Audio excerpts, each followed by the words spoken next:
একদিকে ইরানের ব্যাংকে হামলা চলেছে আর অন্যদিকে ইরানও কিন্তু পাল্টা হামলা চালাচ্ছে। অতনু হালদার সরাসরি রয়েছেন আমাদের সঙ্গে। অর্থাৎ অতনু, আমেরিকার বন্ধু দেশগুলিকে এবারে টার্গেট করছে ইরান একের পর এক। হ্যাঁ দেখো, একবারই তাই। এবং তার আগামী বলে রাখি যে ইরান এখনো দম্বার পাত্র নয়। এবং ইরান যেটা আমেরিকা মনে করেছিল যে ইরানকে হয়তো চাপ দিয়ে থামিয়ে দেওয়া যাবে, কিন্তু ইরান তার ক্রমশ শক্তি যেভাবে প্রদর্শন করছে তাতে দেখে এটা বোঝা যাচ্ছে যে দীর্ঘস্থায়ী যুদ্ধের জন্য ইরান প্রস্তুত। সেই কারণেই পশ্চিম এশিয়ার এই যুদ্ধ পরিস্থিতি এবং তার প্রভাব যেভাবে সারা বিশ্বে পড়তে শুরু করেছে, আমাদের ভারতবর্ষ এর বাইরে নয়, সেইটা এই কারণেই আশঙ্কা জাগাচ্ছে যে না আমেরিকা, ইসরায়েল, না ইরান কেউ পিছু হটতে রাজি নয়। এবং ইরান যে অ্যাটাক চালিয়েছে ইসরায়েলের রাজধানী তেল আবিব সহ 20 জায়গায় তারা হামলা চালিয়েছে, আজকে পর হামলা চালিয়েছে।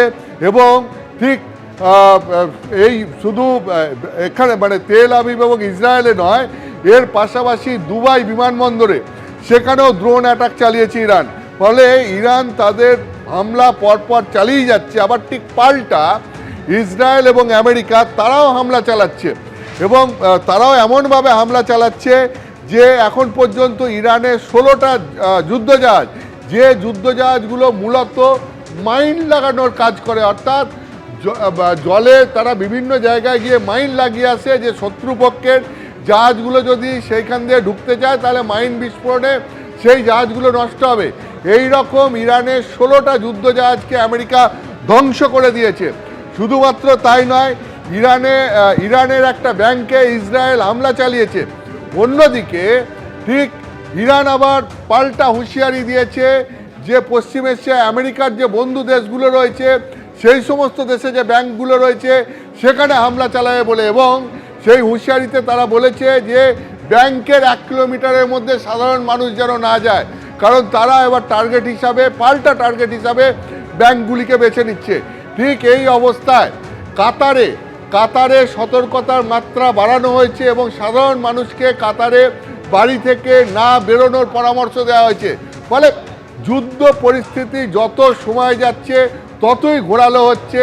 আর এই যুদ্ধের সঙ্গে ভারতবর্ষের কোনো যোগ না থাকা সত্ত্বেও এর প্রভাব এমন সদূর প্রসারী প্রভাব পড়ছে, যার ফলে ভারতেও ক্রমশ পেট্রোল, ডিজেল, রান্নার গ্যাস তার সংকট আস্তে আস্তে ঘনীভূত হচ্ছে। একেবারে। আর এরই মধ্যে ইরানের সুপ্রিম লিডার আয়াতুল্লাহ খামেনি, তার মৃত্যুর পর একটি খবর ছড়িয়ে পড়েছিল যে মোজতাবা খামেনি অর্থাৎ তার ছেলে, যাকে ঠিক 3 দিন আগে সর্বোচ্চ লিডার ঘোষণা করা হয়, সেই মোজতাবা খামেনি তিনি আহত হয়েছেন। এরকম একটা খবরের চাঞ্চল্য ছড়িয়ে পড়ে।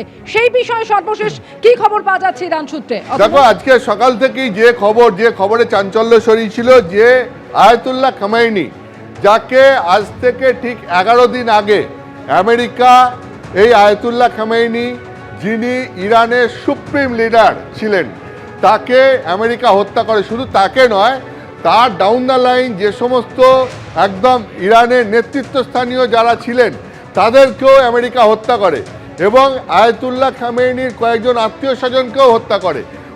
পর এদেরকে একদম নির্দিষ্টভাবে টার্গেট করে মারা হয়। এই মারার পরই ভাবা হয়েছিল যে ইরানকে হয়তো চাপে ফেলা যাবে, দমিয়ে রাখা যাবে, কিন্তু তারপরেও আয়াতুল্লাহ খামেনির আরও যারা উত্তরসূরি ছিলেন তাদের নেতৃত্বে ইরান ঘুরে দাঁড়ায়।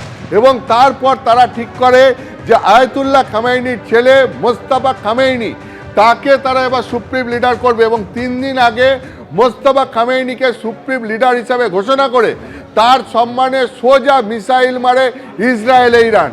অর্থাৎ ইরান বুঝিয়ে দেয় যে মোজতাবা খামেনির নেতৃত্বে তারা ঘুরে দাঁড়াচ্ছে। সেই মোজতাবা খামেনি আজকে সকাল থেকে খবর ছড়িয়ে পড়ে যে তিনি গুরুতর আহত হয়েছেন, এবং সেই নিয়ে নানান রকমের খবর ছড়িয়ে পড়তে থাকে যে আয়াতুল্লাহ খামেনির পর তার ছেলে যখন সুপ্রিম লিডার করা হলো তাকেও টার্গেট করে মারা হয়েছে, ফলে তিনিও আহত হয়েছেন। এবং